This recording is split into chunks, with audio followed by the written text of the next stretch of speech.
Hello, everybody. Thank you for joining us for another video. Today, we're going to probably talk about the last part of social relationships as far as this format we've been going on the last handful of weeks, and talk about setting boundaries in our social relationships, what that looks like, as well as maybe talking about some guiding principles like we did with work, or some ideas to maybe filter our social relationships through. So, when we were talking about how to approach this, I think the conclusion we came to was we're going to talk about it through like the lens of some DBT skills, and specifically through, if we're talking about boundaries in social relationships, that's a really broad topic, right? Because you have social relationships with your romantic partner, with your best friend, with your acquaintances, with your neighbor, with your people at your church, with the lady at the gas station, with your mom, right? All those different things, and those boundaries are all going to look different. Yeah. So maybe a way to approach that and simplify that is by looking at the purpose of our interactions with others when you go into that interaction. Yeah, I think as we were talking about this even ahead of time, doing therapy with folks, boundaries are hard because people have different ideas of what those boundaries should even look like, right? You posed a question before we started filming, and I think the way you worded it was, it's hard because with your friends, they're friends so that you can share anything with them. Yeah. But what does that look like when a friend reaches out and says, hey, let's go to the Jazz-Lakers game, but you're just totally burnt out and you have nothing left to give? Can you say no? And oftentimes we feel guilty if we do say no, right? So, Sure. but theoretically, I should be able to be just me and my friend wouldn't get upset. So I like that we've kind of landed on this idea of guiding principles to help us know where and how. Now, it may not work perfectly every time. Sometimes your friend will still feel, let down. They were excited to go to the game with you. But I like the idea of some type of guiding principle. So Yeah. So when we think of like our when you say the purpose of the interaction or that guiding principle, like what are some different reasons we interact with people in our day-to-day life? Well, I like the way you alluded to it. A specific type of therapy that we ascribe to teaches us that our interactions have a purpose, and they line out three of them that I find that I share a lot with clients. Let's see if I can remember them all off the top of my head. I won't, so it's on you. In any interaction, there's a possibility that the purpose of this interaction is to accomplish my objective, right? It's a new year. It's January. About a month ago, I was calling around trying to figure out how to acquire insurance, medical insurance, right? It's an objective. The person that I am talking to on the phone, it is just a transactional objective, right? So that would be one set of principles to use. If the guiding principle among the interaction is the most important thing about this interaction is to foster the relationship, that would be a different set of skills that I might use. The other part, or the third leg that they suggest, is that within this interaction, perhaps the most important thing is sticking to the things that I value, which would lead to another objective or another set of skills. So in any situation with social interactions, these can be acquaintances, they can be friends, or they can be people that you don't actually know and you're meeting for the first time. You can have any one of those three, Sure. right? Even with a friend, the purpose of this interaction might be to meet my objective. So Yeah. objective, relationship, and values are kind of the three guiding principles in perhaps setting boundaries with people. Okay. Do you have any thoughts on that?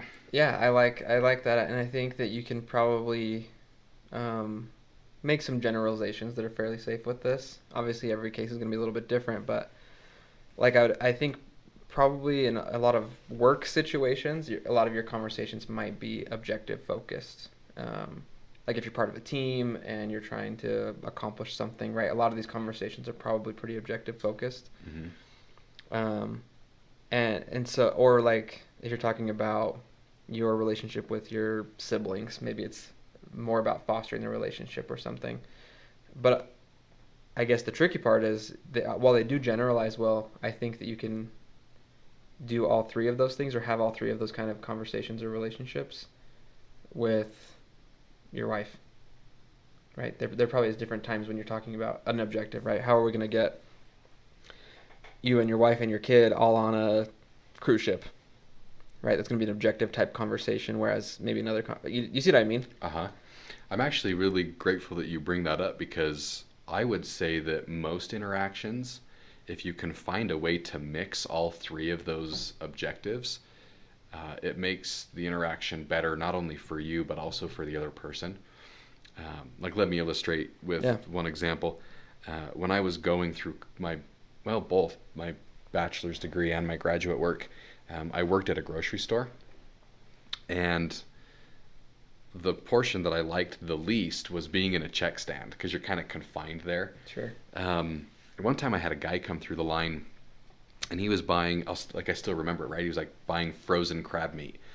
And just like anything, there's learning curves and there's things that get done incorrectly. And so apparently this crab meat was on sale, scanned it, it rung up at the wrong price, and he's just staring at the monitor, doesn't even acknowledge me as a human being, and is quite short and curt with his, "Hey, that rang up wrong." And I was like, "Oh, sorry, no problem. What's the price of it? Let me have a price check. I can manually override it, no big deal." Well, he had a second one coming through, and back in those days, I didn't realize it's the same UPC number, so it's going to ring up again. I thought, "Well, I'll just try it again." And so I rang the second one through, and of course it came up at the wrong price, and he like lost it.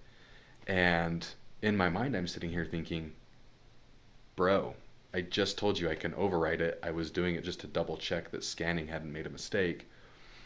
And so to him, I was purely an objective, get what my needs were met, didn't care about the relationship. Maybe his value was be a jerk to somebody, I don't know. But I think if you can find a way to combine all three, there's been times I've been at the checkout and told somebody, "Hey, that rang up at the wrong price."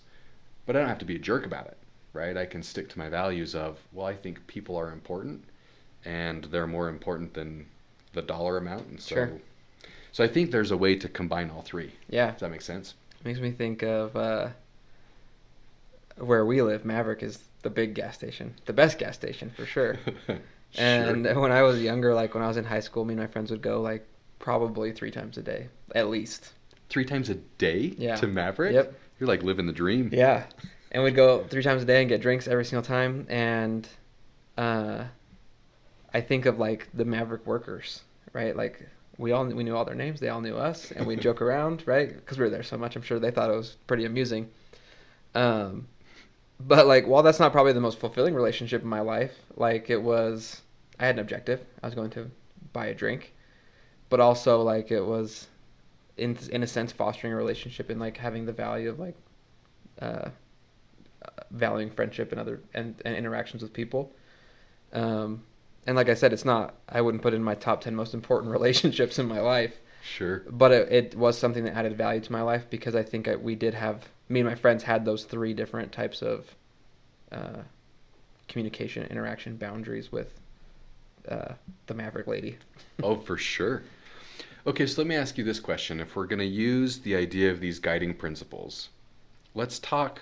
I don't want to talk about the specifics of the skill per se, because that can be looked up online, but I'm curious, like a demonstration, not that we role play, but how would you recommend that somebody set a boundary with maybe the different people in their lives with different objectives, right? Yeah. Going back to the grocery store analogy, I mean, his boundary was very clear. Yeah. He didn't like, either you fix that price or you fix that price, like, or I'll walk out of here and cuss you out. And Sure. maybe I'm catastrophizing, but it certainly made me upset, and I responded. I'm sure everyone that's worked in retail has had that experience. Experienced that. So I'm curious, like, when it comes to social relationships, what might that look like? How might you instruct or encourage somebody to set boundaries? I think, like we've been talking about, you can kind of have these 3 different types of interactions interwoven into a single interaction. And I think that's really fulfilling for people. Like whether it's the lady at Maverick or like your coworkers or whoever, right? You don't want your work relationships to just be purely objective focused, or you're gonna probably not really enjoy your workplace if you don't have Mm-hmm. like some semblance of a personal relationship with your coworkers. So I think it's maybe when you think of the boundary, maybe it's less about the purpose of the interaction, because I think the best interaction has all three purposes, and more about um, I don't know the words for it. Maybe the nature of the relationship. Uh, it might not be beneficial to me or you if I came to work and was like complaining about a fight me and my wife got in. Right? That might just not be the appropriate place for it, and it might make us both uncomfortable. Uh, but maybe I have maybe I have a friend or something that's a more appropriate relationship for. So I think almost purpose of interactions can be all three of those things and should be all three of those things. Whereas maybe the boundary needs to look like what's appropriate for this setting. Does that make Sure. sense? Uh-huh. Like when I think about it, I think about a time when must have been a weekend in the afternoon because both my wife and I were home a few years back, and my wife laughed at me, and she even took a picture of me with a big old grin and a sheet of paper because there was a door-to-door salesman that was asking for money donations for books for children. It's some nonprofit organization, and that is one of the values I have. Um, but I always find that it's hard for me to say no, even when it's not a value. Like I have some guy who comes over and knocked on the door, and hey, I've noticed that these are the original windows are on the home. And I'm like, as it should be, right? Like, obviously there's more to that, but how do you set the boundary? I think if it were somebody that's there just to solely get my money, and I recognize that the purpose would be to meet his objective, um, theoretically, I would have an easier time saying no to that. If you don't, it might be worth exploring some of the own belief patterns that you have. On the flip side, recognizing when it's somebody where I need to set a boundary, and the most important thing to me is making sure that our relationship stays really, really good. Um, Maybe it's important to offer alternatives when setting a boundary. Hey, I can't do the jazz game tonight, but do you think that maybe next time we could, or this weekend we could try something different? Um, but I think a lot of it depends on making sure that you know, like, what's my hope for here. I don't know. Does that sound fair? Does that sound Yeah, yeah. appropriate? Like, I think maybe like a related and maybe underlying kind of idea of that is like accepting that your whole life is going to be full of social interactions, and they can be the guy buying crab at the grocery store, right? They can be unpleasant, they can be difficult, even if it's just a real simple, quick, objective based interaction, right? He just wants to get his groceries and get out. Um, he, the boundary being what I don't. I'm sure he's not going to ask you about your grades and your personal life and how you're feeling emotionally when he's buying mm-hmm, his crab, right? But like recognizing, look, you're gonna have these interactions forever and ever because that's just part of being a human is having social interactions, and you can control one aspect of it, right? How you act and respond, and you can like make that as pleasant or unpleasant as you can on your end of things, while also saying like, I recognize other people are also interacting with me for one of these reasons, right? Maybe he's a door-to-door salesman and he's trying to sell me on something, and right, that's how he's making his money or whatever. Figuring out how to have that healthy boundary of like, if it's not something I need, I can say no and it's okay. But can I also maintain these like three other positive interact? Like, can I not freak out at him because my crab is ringing up incorrectly? You know what I mean? Does that make sense? sure. And I think it would serve you really well to learn how to appropriately say no and those kind of things in situations. Recognize that it is okay to have boundaries with people in your life, but you can also always be focusing on your values, fostering the relationship. and accomplishing whatever objective you're trying to do. I actually think I had a thought that came in while you were talking about that. Perhaps the idea in setting a boundary regarding these principles is, how do I know with which degree of intensity to set the boundary? Sure. Right? If my ultimate goal is to foster the relationship, I might have to be a little bit fluid on that boundary. Versus if my job or my intent is just to get the crab and go, then I can be like, you know what? It's ringing up at the wrong price. I'm actually not interested. Why don't you just take that out and I'll go about my way? And you can set it with a little bit more of a degree of intensity. Yeah. Really quickly, the other thing that you said that I really liked is it's probably important to recognize the purpose of the interaction for the other person too.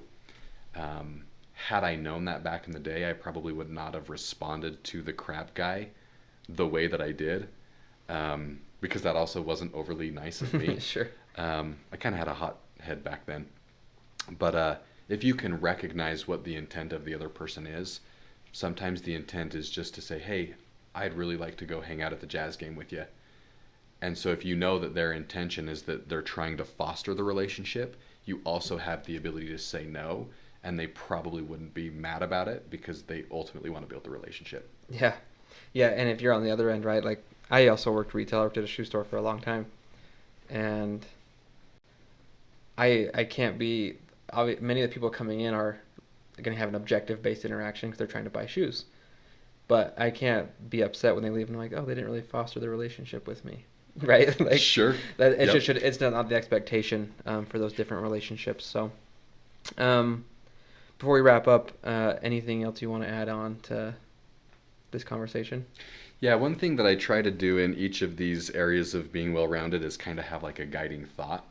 Now, I have it right here. My eyes are a little bit old, and I like the way that it's attributed to Abraham Lincoln, but I like the way it says, and it reads, it is an old and true maxim that a drop of honey catches more flies than a gallon of gall.